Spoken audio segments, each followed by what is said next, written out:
Donc, les ateliers d'analyse situationnelle nous ont permis, en fait, d'abord de voir les différents enjeux qu'il y a sur le terrain.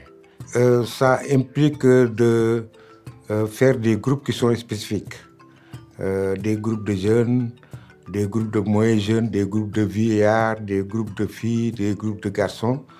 Donc, parce que sur un même thème, les perspectives ne sont pas les mêmes, elles sont totalement différentes.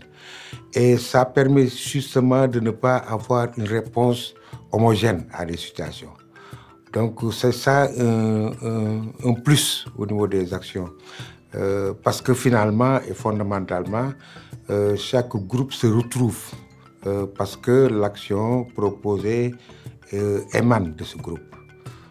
Mais encore une fois, je le répète, antérieurement, on avait une réponse homogène collective, mais on ne savait pas qu'on créait beaucoup plus de dégâts.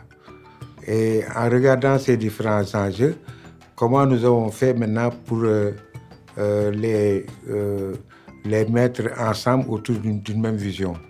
Évidemment, ça a été un moment où quand même il faut négocier.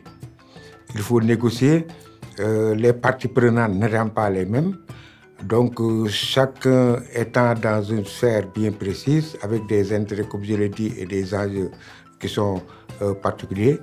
Donc, il a fallu négocier pour que chacun puisse converger vers l'objectif commun qui va être centré autour de la vision.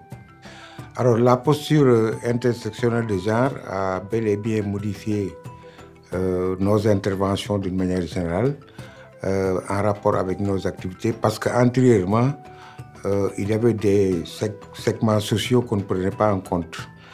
Par exemple, les handicapés, disons les personnes à mobilité réduite, donc les jeunes. On se focalise seulement sur les adultes. Mais de plus en plus, nous les intégrons dans les processus pour entendre aussi leur voix, entendre leurs rêves, parce qu'ils en ont. Et ça permet d'avoir des impacts encore beaucoup plus grands dans les quartiers, parce que nous cessons de travailler avec un clan spécifique, de jeunes, de vieux, etc. Mais nous les mettons tous ensemble pour pouvoir progresser vers l'équité et l'égalité.